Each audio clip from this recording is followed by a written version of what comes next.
Karaniwan sa mga nakapaligid sa atin ay sobrang bilis talaga manghusga. Kung baga kung may makikita lang sila sa atin na hindi kaaya-akaya, talagang huhusgahan ka na nila buong pagkatao mo. Na hindi niya pala nga alam kung anong meron sa'yo kung bakit ka nagkakaganyan. Diba?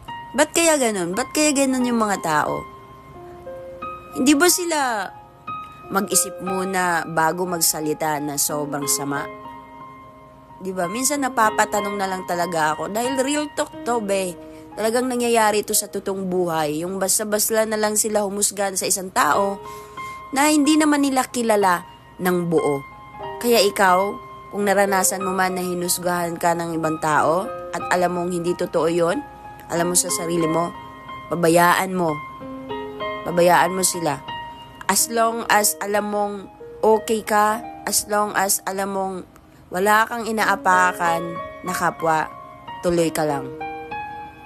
Dahil wala naman silang magagawa. Kundi manahimik na lang. Tandaan mo yan.